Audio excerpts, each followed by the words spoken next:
Hello students, आज हम लोग बहुपद के शून्यंक के बारे में जानेंगे।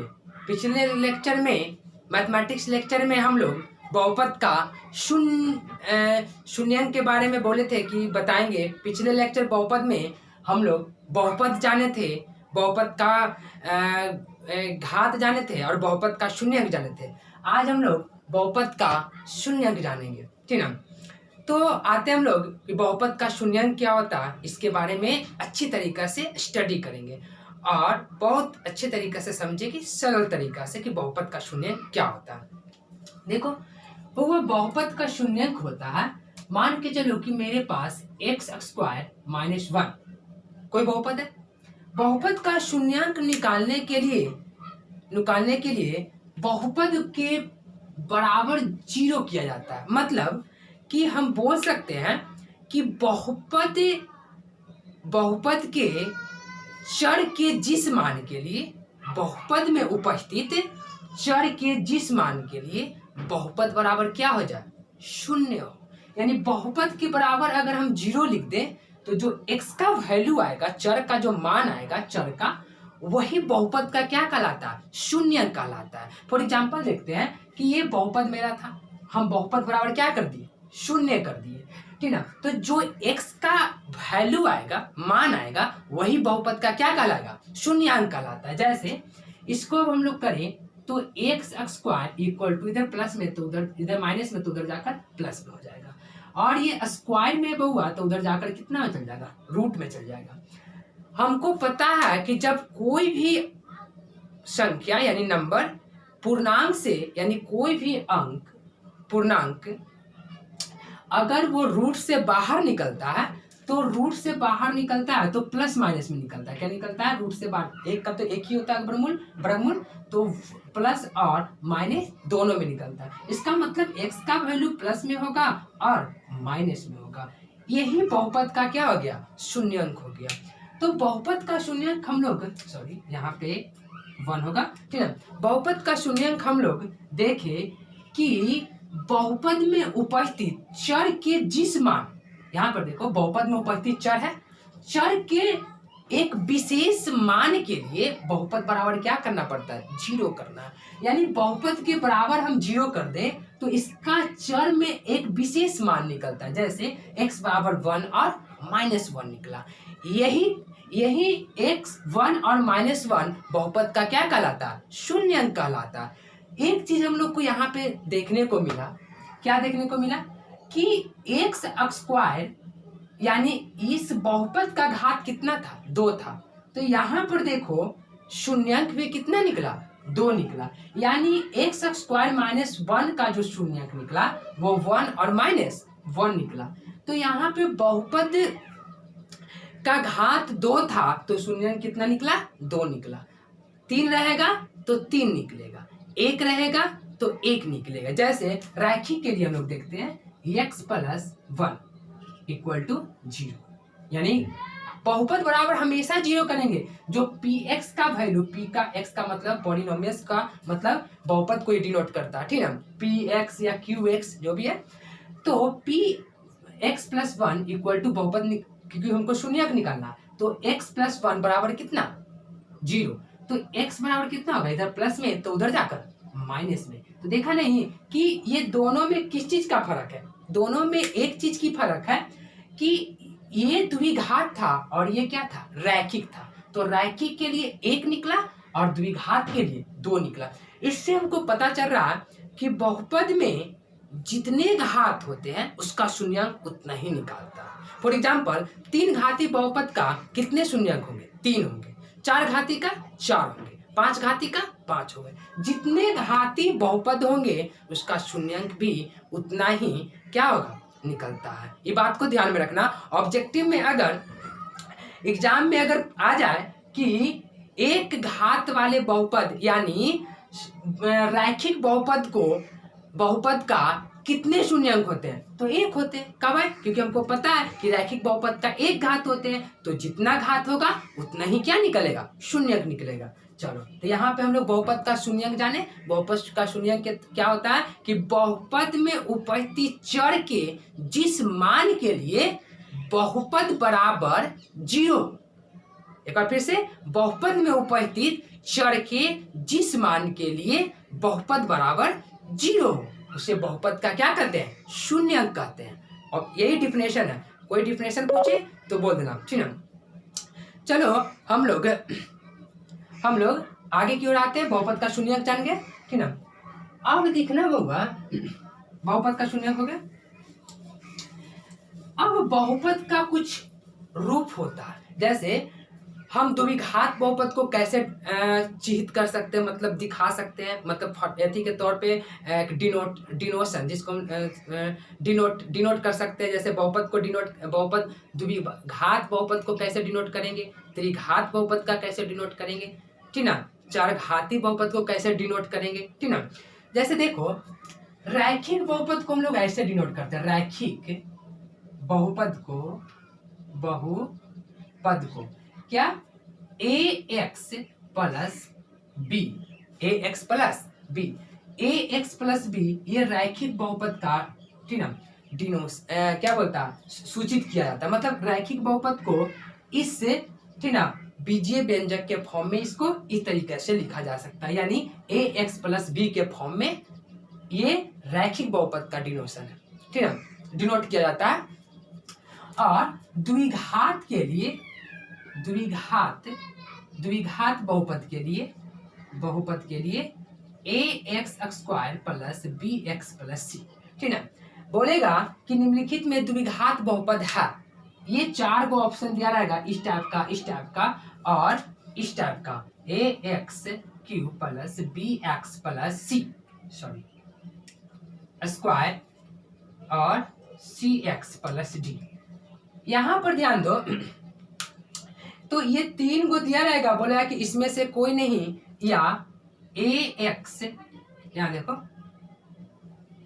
या ax4 plus ax bx cube plus cx square plus dx plus e, ये 4 को ऑप्शन दिया रहेगा, ठीक ना। ax4 और bx cube plus cx square और प्लस dx प्लस e, ठीक ना।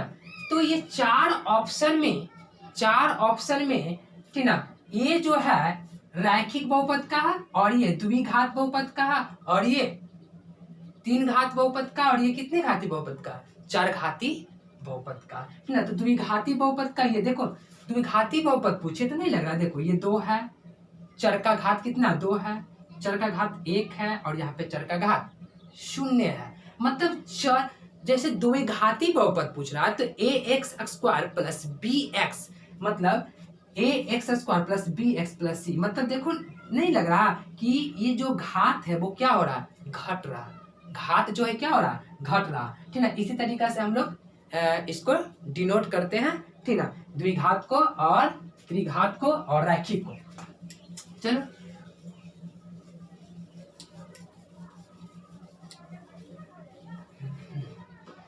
यहाँ देखना, अब हम लोग बहुपद के शून्यांक को मतलब आगे की ओर लेके चलते हैं और ग्राफ पर देखेंगे कि ग्राफ पे बहुपद का शून्यांक कैसे निकलता है, ठीक ना।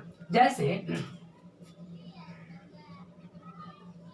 अच्छा देखना, x और x डैश और y, और ये क्या है, y डैश है, ठीक ना।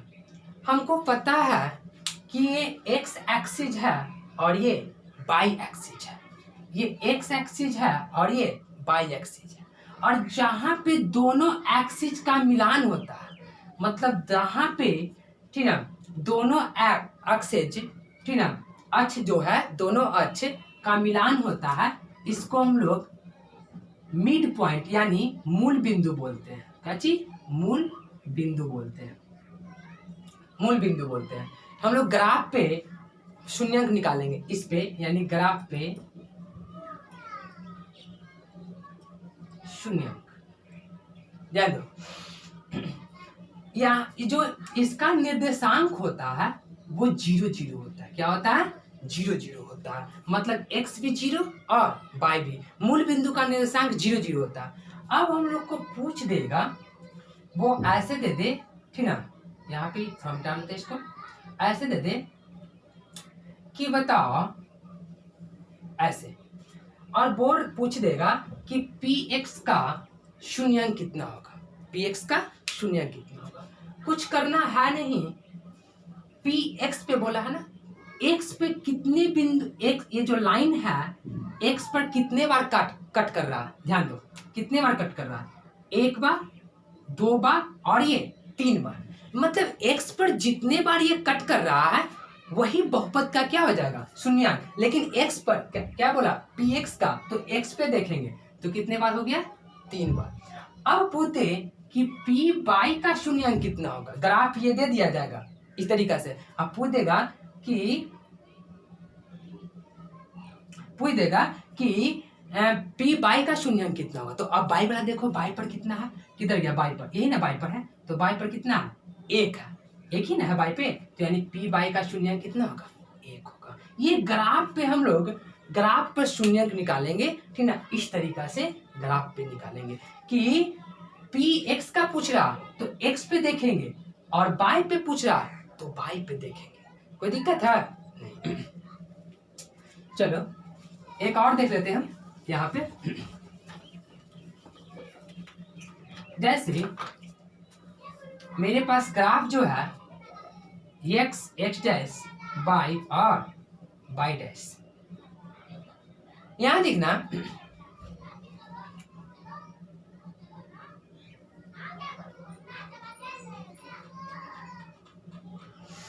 चलो इस टाइप का, और बोला कि इसमें पी एक्स का शून्यांक कितना होगा, पी एक्स का शून्यांक। देखो बउआ, पी एक्स का शून्यांक ना एक्स पर कितने बार कट कर रहा है, एक एक्स पर एक बार, फिर एक्स पे कितने बार, दो बार। ये नहीं, ये तो मूल बिंदु से होकर गुजर रहा है ना, यानी मिड पॉइंट का। यहाँ पे एक्स का भी वैल्यू, मतलब एक्स का भी मान 0 होता है और बाई का भी मान, यानी दोनों का शून्यांक यहाँ पे मूल बिंदु पर क्या होता है, 0 होता है। तो ये तो कांट यानी गिनती तो कर नहीं सकते, तो गिनती किसको करेंगे, एक करेंगे और कितना, दो करेंगे। इसका मतलब कि एक्स का शून्यांक कितना है, 2 है। अगर बाई का पूछे तो कि पी बाई का बताओ, तो बोलो बोलो पी बाई का कितना होगा, पी बाई का होगा बउआ, किधर गया, लो बाई पे तो है ही नहीं, बाई पर तो है ही नहीं, तो बाई पर नहीं होगा, इसका मतलब कि पी बाई का जो शून्यांक होगा वो कितना होगा, 0 होगा। कोई डाउट है इसमें, कोई डाउट है तो बोलो, इसमें किसी प्रकार का डाउट है तो बोलो, नहीं है आगे बढ़े। हाँ डाउट है तो बोलना, क्योंकि मैथ को ना एकदम समझ कर पढ़ना है, एकदम हर तरीके पॉइंट पॉइंट को पढ़ना है। इसलिए हम लोग पहले बहुपद या बुक पे जाने से पहले कुछ लेक्चर बताते हैं, ताकि बच्चा लेक्चर को पहले जाने और उसके बाद एक्सरसाइज को अपने से कोशिश करे कि बन जाए। स्टडी का मतलब ये होता है कि अपने से बनाओ, पहले लेक्चर को समझ लो और उसके बाद अपने से जानो, ठीक ना। तो यहाँ पर देखना, हम लोग देखें किस तरीका से होता है। चलो तो अब हम लोग, ये तो हो गया, इसको मिटा देते हैं, ठीक ना। ग्राफ पर भी हम लोग शून्यक निकालने के लिए सीख गए, ग्राफ पर भी शून्यक निकालने के लिए सीख गए। अब हम लोग मतलब जितने बार एक्स पे कटिंग कर रहा, मतलब लाइन, वही गिनकर पी एक्स का शून्यंक होगा। बाई पर कटिंग कर रहा तो पी बाई का शून्यंक होगा। अगर 0 मतलब मूल बिंदु से गुजर रहा तो दोनों का 0 हो जाएगा। फॉर एग्जाम्पल लेते हैं, यहाँ पे अगर हम एक ग्राफ लिए और ये एक्स है, ये एक्स डैश है, ये बाई है और ये बाई डैश है, और ये लाइन ऐसे गुजरा, ऐसे क्रॉस किया। चलो अब बताओ कि यहाँ पे पी एक्स का शून्यांक कितना होगा, तो बोलो कि सर जी पी एक्स का शून्यांक भी 0 होगा और पी बाई का भी शून्यांक 0 होगा। क्यों 0 होगा, क्योंकि मूल बिंदु से गुजरा है, और दोनों कहाँ से गुजरा, मूल बिंदु से। और हम जानते हैं कि मूल बिंदु का निर्देशांक जो होता है वो 0 होता है, क्योंकि जहां पे जो दो लाइन जो कटिंग, देखो ये लाइन और ये लाइन कटिंग कर रहा है, जहां पे जो मिड पॉइंट है, मिड पॉइंट उसका जो एक्स और बाई का वैल्यू वो 0 होता है। हम लोग पढ़ चुके हैं, हम लोग जानते भी हैं, ठीक है। तो चलो हम लोग ये जान गए कि दोनों का क्या होगा, 0 होगा। चलो अब बात ये आया ना बउआ कि एक्सरसाइज देख लेना तो लोग, ठीक ना। आप लोग का मतलब एक्सरसाइज जो है बन जाएगा, मतलब एक एक्सरसाइज जो है एनसीईआरटी का उसमें से बन जाएगा। इस टाइप का क्वेश्चन उसमें है, देख लेना। नहीं बनेगा तो फिर हम तो हैं ही, ठीक ना। यहाँ पर दिखना, अब हम लोग पढ़ेंगे, जैसे हम लोग शून्यंक देख लिए, बहुपद का शून्यंक देख लिए। अब बहुपद का जान पता है हम लोग क्या पढ़ेंगे, बहुपद का जैसे शून्यंक जाने तो कुछ बहुपद का शून्यंक जैसे निकालते हैं। फॉर एग्जाम्पल लेते हैं कि मान के चलो हमारे पास एक्स स्क्वायर था -1 था, अब बराबर क्या, हम शून्यंक पहले निकाल लेते हैं। और यहाँ पर देख पाऊंगा, अगर हम इसका शून्यंक निकाले थे तो 1 आया था, 1 आया था कि नहीं, सॉरी 1 इधर गया प्लस में, यानी शून्यंक जब निकाले थे तो शून्यंक निकाले थे तो क्या हुआ था, x का वैल्यू कितना आया था, प्लस में और माइनस में, क्या यही ना आया था। अब बात यहाँ पे ही आता है कि क्या, अब आप ये बताइए कि क्या शून्यंक दिया हुआ है और हम लोग शून्यंक जो निकाले, क्या ये शून्यंक सही है, जांच करना है। मतलब कि हम बहुपद का शून्यंक निकाल लिए, क्या ये शून्यंक सही है कि गलत है, जो निकला हुआ शून्यंक है वो सही है कि गलत, जांच करेंगे ना। तो जांच करने के लिए हमको ना, क्योंकि द्विघात हम लोग द्विघात देख रहे हैं, तो जांच करने के लिए एक फॉर्मूला आता, मतलब इसी को जांच करने के लिए कि क्या आप सर 1 - 1 और -1 जो बहुपद x स्क्वायर -1 का निकाले हैं, शून्यंक निकाले, क्या ये आपका सही है कि गलत है, इसी को जांच करने के लिए, ठीक ना, एक फॉर्मूले, 2 फॉर्मूले हम यहाँ लिखेंगे, उसी फॉर्मूला का यूज करके द्विघात बहुपद को हम लोग क्या कर सकते हैं, जांच सकते हैं। सिर्फ हाँ, जो अभी फॉर्मूला बताएंगे वो द्विघात बहुपद को ही जांच होगा। त्रिघात के लिए पहले हम द्विघात के फॉर्म को पहले आराम से कर लेंगे, ठीक ना, उसके बाद त्रिघात का और फिर रैखिक का, सबको हम लोग जांच करने के लिए बताएंगे, ठीक ना। जैसे यहाँ पर ध्यान देना, एक फॉर्मूला आता है, जैसे इसको हमको जांचना कि ये सही है कि गलत। एक फॉर्मूला आता है बउआ, अल्फा प्लस बीटा, और बताते हैं अल्फा और बीटा क्या होता है। अल्फा प्लस बीटा -b/a और अल्फा गुनी बीटा c/a। अब बोलो कि सर ये क्या है, हम इसको जांचेंगे अभी, ठीक ना, कि ये सही बना हुआ है कि गलत बना हुआ है, ठीक ना। अल्फा प्लस बीटा -b/a और अल्फा इंटू यानी अल्फा गुने बीटा। अल्फा और बीटा बहुपद का शून्यंक को डिनोट करता है, बहुपद के शून्यंक का। यहाँ अल्फा और जो बीटा है, अल्फा बीटा बहुपद का शून्यंक है, कुछ है शून्यंक है, बहुपद का क्या है, शून्यंक है। और जो b है यानी जो a है क्योंकि द्विघात को हम लोग क्या लिख सकते हैं, x square plus bx plus c लिखते हैं ना। तो देखो तो x स्क्वायर का गुणांक है कि नहीं है, x स्क्वायर का गुणांक है, तो लिखेंगे a जो है x स्क्वायर का क्या है, गुणांक है। चलो b जो है वो x का गुणांक है, क्या है, x का गुणांक है, ठीक ना। और जो c है वो अचर पद है, अचर पद है। क्या पद है, अचर पद है। ए बउआ कहो कि सर आप तो सिर्फ द्विघात के बारे में ही चर्चा कर रहे, त्रिघात के बारे में एनसीईआरटी में सिर्फ 2 घात ही द्विघाती समीकरण मतलब द्विघाती बहुपद का ही चर्चा किया, ठीक ना। तो त्रिघात बहुपद भी हम पहले द्विघात सीख लेंगे आराम से, उसके बाद त्रिघात पर भी चर्चा करेंगे, ठीक ना। तो घबराने की कोई बात नहीं है, पहले हम लोग द्विघात के बारे में जानते हैं, जांचने के लिए कि क्या हम इसको जांच सकते हैं कि नहीं सही में ये, ठीक ना।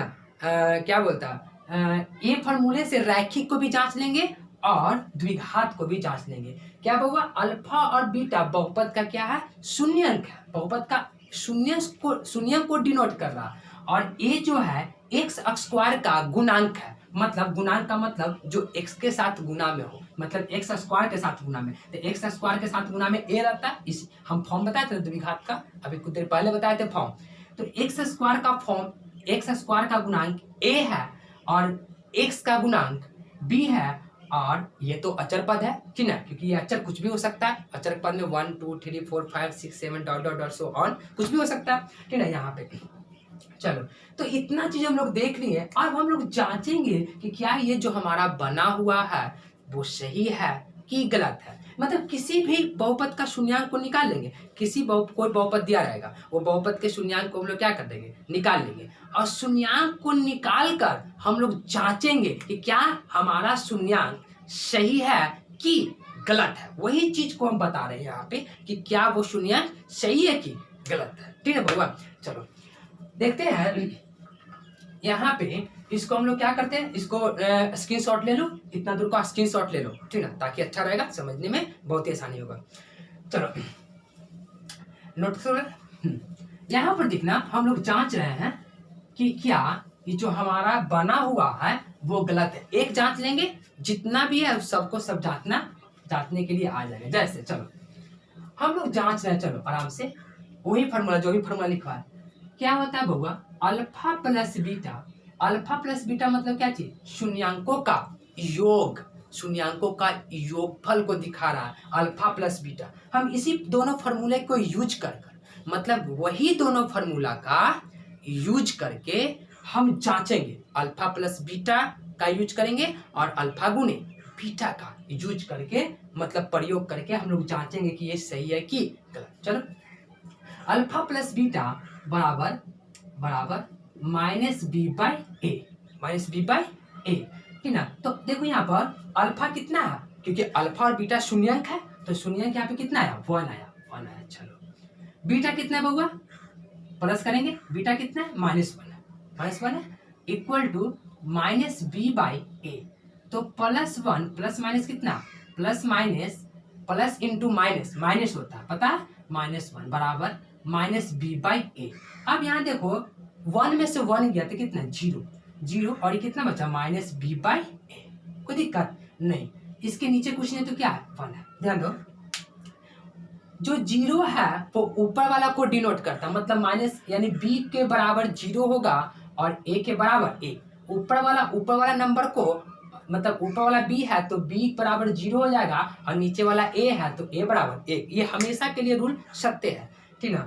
तो a बराबर कितना होगा, यहाँ 1 होगा, और b बराबर कितना होगा, क्योंकि माइनस है, लेकिन 0 में माइनस लगाने से कोई फर्क नहीं पड़ता, इसलिए 0 में माइनस नहीं लगता, इसलिए यहाँ पे b बराबर कितना है, 0 है। चलो, यानी a और b तो हम जांच लिए। यहाँ पर देखना, a का काम कौन कर रहा है, a का मतलब कुछ एक्स स्क्वायर का गुणांक, तो इसका मतलब एक्स स्क्वायर का गुणांक यहाँ कितना है, 1 है। तो एक चीज तो प्रूव हो गया कि एक चीज सही आया। और b देखो, b यहाँ पे नहीं है, b कुछ नहीं तो 0 है ना, यहाँ पे देखो ना, b कुछ नहीं है। c का एक्स स्क्वायर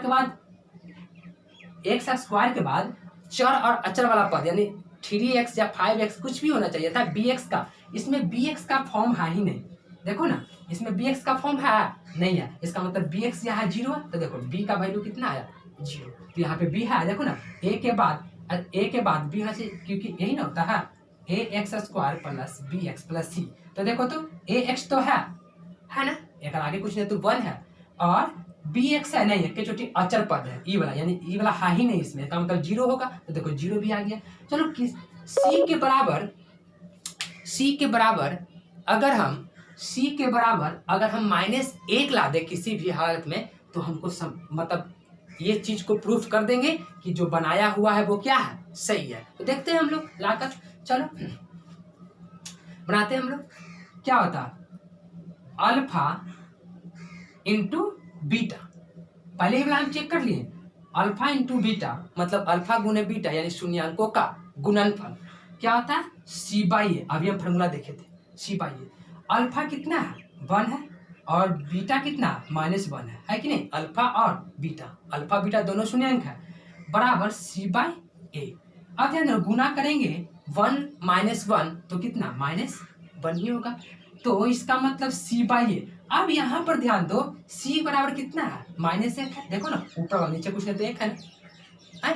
तो c बराबर -1 और a बराबर भी कितना 1। इसका मतलब a भी यहाँ पे 1 और c बराबर -1। तो देखो तो नहीं लग रहा है, यहाँ पर भी देखो, यहाँ पर भी अगर देखो कि a की जगह कितना काम कर रहा है, 1 काम कर रहा है, b की जगह कुछ नहीं है तो b की जगह कितना 0 आया कि नहीं, और c की जगह कितना है कुछ नहीं तो c की जगह कितना -1, तो c की जगह कितना आया -1। इसका मतलब कि हम इस फॉर्मूले को यूज करके हम बता सकते हैं कि जो हम शून्यक निकाले हैं वो सही निकाले हैं कि नहीं। ये तो शून्यक निकाले, ये हम लोग जांच कर रहे थे। क्या कर रहे थे, जांच कर रहे थे कि क्या हमारा जो बहुपद का शून्यक निकाले थे वो सही है या गलत है। तो हम लोग देखे कि यहाँ से जांच करना स्टार्ट किए तो हम लोग देखे a बराबर 1 आया, चूंकि यहाँ पे सत्य है, a बराबर 1 है, b बराबर 0 क्योंकि b का फॉर्म ही नहीं है, और यहाँ पे देखे कि c बराबर कितना है, देखो कैलकुलेट करते हैं और फिर यहाँ c बराबर कितना आया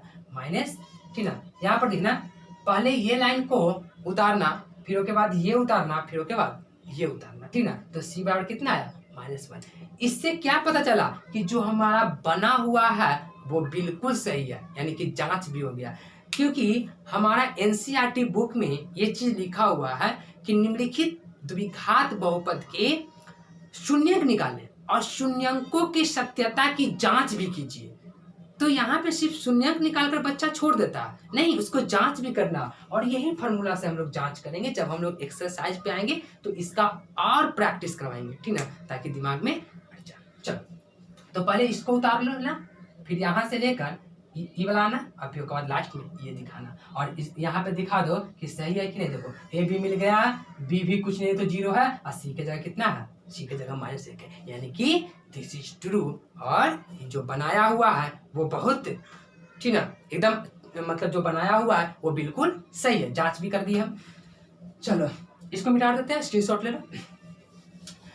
तो हम लोग ये देखें कि जांच भी कर लिए, फॉर्मूला भी देख लिए, ठीक ना। अब बात यहाँ पे ये आता है कि सर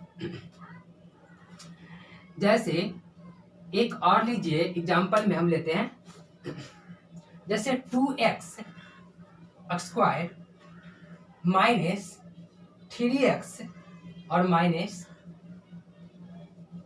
-5। अब इसका शून्यक निकालने के लिए बोला है, क्या निकालने के लिए बोला है, शून्यक निकालने के लिए बोला। तो इसका शून्यक कैसे निकालेंगे और इसका जांच भी करना है। एक बात बताते हैं बबुल, अभी तो मान के चलो अभी ये सब्जेक्टिव के फॉर्म में है। अभी हम सब्जेक्टिव 10th क्लास में 2 तरीका से क्वेश्चन पूछता है, एक सब्जेक्टिव पूछता है और एक ऑब्जेक्टिव पूछता है। तो सब्जेक्टिव के लिए तो अभी हम बताएं कि इसको खंडित कर करके बताना। एक तरीका से ऑब्जेक्टिव भी पूछता है, जैसे 2x स्क्वायर -3x -5 का क्या निकाले, शून्यक निकाले। क्या निकाले, शून्यक निकाले। हमको पता है कि इसका शून्यक कितना होगा, 2 होगा। क्यों 2 होगा, क्योंकि बहुपद द्विघाती है, और द्विघात बहुपद का कितने शून्यक होते हैं, 2 होते हैं। कितने होते हैं, 2 होते हैं। चलो तो इसका ना अगर ऑब्जेक्टिव निकालना हो तो पहले हम लोग सब्जेक्टिव जान लेते हैं, उसके बाद क्या जानेंगे, ऑब्जेक्टिव जानेंगे कि ऑब्जेक्टिव इसको कैसे बनाएंगे। मतलब इसको देखेंगे और इसको तोड़ना होना नहीं है, बना के ना, इसको डायरेक्ट देख कर ही बता देंगे कि ये शून्य, थोड़ा मानी कैलकुलेट करेंगे, मतलब 10 या 15 सेकंड का, जो यहाँ पे तोड़ने में कम से कम, इसको गुणनखंड करने में कम से कम तो 2 मिनट का, 3 मिनट का टाइम, 2 मिनट का लग जाएगा। लेकिन जो हम ऑब्जेक्टिव बताएंगे वो बस कितना कम से कम तो 10 या 15 सेकंड में वो हो जाएगा। लेकिन हम इसको बताएंगे, घबराओ मत, हम सब बताएंगे, ऑब्जेक्टिव टाइप का भी बताएंगे और सब्जेक्टिव का भी बताएंगे कि इसका शून्यक क्या होगा। तो ये तो आप लोग को, ठीक है, ये हम होमवर्क दे देते हैं कि इसका शून्यक निकाल कर और जांच कर भी लाना है, क्योंकि हम एक ही दिन सब नहीं बता सकते, ठीक है। रेगुलर वीडियो देखो और रेगुलर समझो और अच्छे प्रकार से मैथ को समझो, मतलब बहुत अच्छे तरीका से एक एक पॉइंट को समझो। यहाँ पे हम इस होमवर्क के फॉर्म में देते हैं कि इसका शून्यक निकालना है और शून्यक निकाल कर और इसका जांच भी करना है। ये होमवर्क में रहा, और कल जो होमवर्क अगर ये बन जाए तो कमेंट बॉक्स में ये बात पक्का लिखना कि सर बना लिए हैं और इसका शून्य कितना होगा। मतलब हमको पता है कि इसका शून्य क्या होगा, 2 होगा, क्योंकि द्विघात है। तो जब द्विघात समीकरण द्विघात है तो इसका शून्य 2 होगा। तो दोनों शून्य कौन कौन है, ठीक ना, बच्चा बताएगा, ठीक ना। क्या इसको करेंगे आगे पीछे, क्या करेंगे, गुना करके। नहीं तो फिर देखते हैं इसको बनाकर शून्य निकालकर बच्चा लाता है कि नहीं लाएगा तो कल फिर हम इसके बारे में चर्चा करेंगे। इस टाइप का सब्जेक्टिव भी बताएंगे और फिर इस टाइप का ऑब्जेक्टिव बताएंगे कि इसका ऑब्जेक्टिव और फिर जांच करने का तरीका भी बताएंगे, ठीक ना। आज के लिए इतना ही लेक्चर होगा, फिर हम अगले वीडियो के साथ मिलते हैं और आगे की ओर मैथ जानेंगे। आज के लिए इतना ही, धन्यवाद। और हाँ, अच्छे से पढ़ो, एकदम मन लगाकर पढ़ो, हर पॉइंट को पढ़ो, लेट ही सही लेकिन हर एक पॉइंट को जानो। चलो ठीक है, आज भर रखते हैं, मतलब आज भर इतना ही रहेगा और बाय।